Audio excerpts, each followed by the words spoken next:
Friends, वेदना stories में आपका स्वागत है। मेरी आज की कहानी है सासू माँ ज़माना बदल गया है। रागिनी, तेरा भाई आया है, बाहर कमरे में मैंने बिठा दिया है, जाकर मिल ले। मैं सोने जा रही हूँ और मुझे आवाज़ मत लगाना। मुंह बनाते हुए विनीता जी अपने कमरे में चली गई। अच्छा, भैया आ गए? रागिनी ने सुनकर बहुत खुश हुई। अभी 2 दिन पहले ही भैया ने बताया था कि वो बिजनेस के काम से उसके शहर आएंगे तो मिलने आएंगे। रागिनी ने खाने की भी तैयारी कर ली थी। वो दौड़कर कमरे में चली गई। रागिनी को देखकर अजय बहुत खुश हुआ, उसके हालचाल लिए। फिर रागिनी ने खाना लगा दिया। तभी अजय बोला, कुंवर साहब आते तो हम सब साथ में खा लेते। अजय भैया, वो तो रात को देर से आएंगे और आपकी ट्रेन जल्दी की है, आप खा लीजिए, मैं उनसे आपकी बात फ़ोन पर करा दूंगी। अजय ने जब खाना खाया और वो जाने लगा, तब तक भी रागिनी की सास कमरे से बाहर नहीं आई। रागिनी समझ गई थी कि भैया का आना उन्हें अच्छा नहीं लगता है। अभी उनके अपने भाई आए होते तो वो खातिरदारी में ही व्यस्त रहती। विनीता जी शाम की दिया बाती के लिए कमरे से निकली, तब अजय रवाना हो ही रहा था। समधन जी, इस बार तो कुंवर साहब से मिलना नहीं हुआ, अगले महीने आऊँगा तो ज़रूर मिलूँगा। आप उनसे मेरी ओर से नमस्ते कह दीजिएगा। अजय जी, आप अगले महीने फिर से आएंगे? क्या इस शहर में होटल नहीं है जो आप हर बार बहन के यहाँ पर रुक जाते हैं? बहन दान में देकर बहन के घर का खाते हुए आपको शर्म नहीं आती है? विनीता जी के मुंह से ये सुनकर अजय हक्का बक्का रह गया। वहीं रागिनी को भी बहुत बुरा लगा। उसने तुरंत कहा, मम्मी जी, पता नहीं किस ज़माने में जी रही हैं आप। मैं कोई दान देने वाली चीज़ नहीं हूँ जो मुझे दान दे दिया और फिर मायके वाले मेरे घर का पानी भी नहीं पी सकते हैं। सासू माँ, आजकल ज़माना बदल गया है। ये पहले के ज़माने की सोच थी कि जब बहन बेटी के घर का पानी भी नहीं पीते थे, तब लड़कियों को इंसान ही कहाँ समझा जाता था। उनकी कोई मर्जी भी नहीं पूछी जाती थी। मायके वालों ने दान में दिया, ससुराल वालों ने रख लिया और फिर अपनी ही बेटी से मिलने के लिए उन्हें लंबा इंतज़ार करना होता था। आजकल ज़माना बदल गया है। मैं दान में नहीं आई हूँ। वो ज़माना और था जब लड़की वाले आंखें नीची करके गर्दन झुकाए हुए कुछ भी सुन लेते थे, पर अब ज़माना बदल गया है।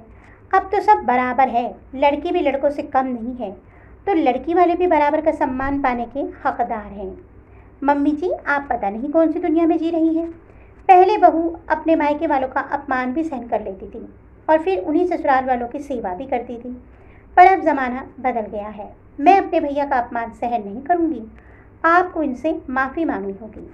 ये सुनकर विनीता जी और भी गुस्सा हो जाती हैं। मेरे घर में खड़ी हुई है और मुझसे ही माफ़ी मंगवाएगी?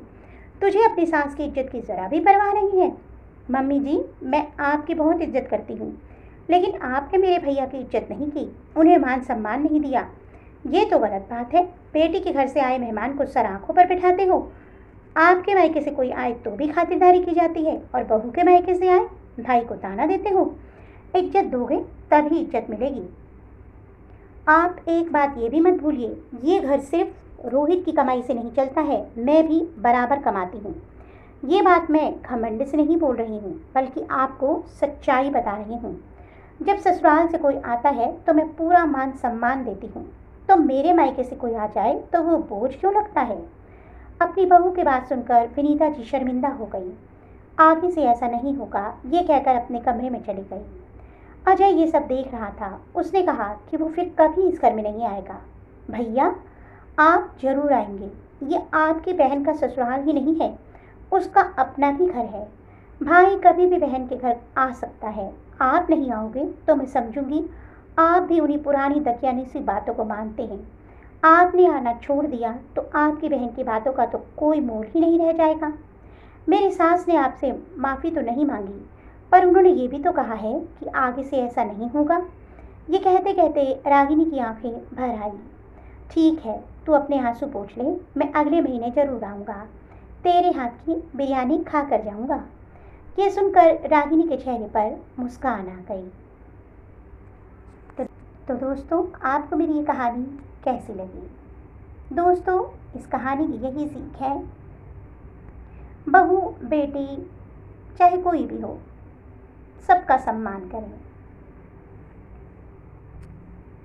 कहानी कैसी लगी कमेंट बॉक्स में अवश्य बताइएगा।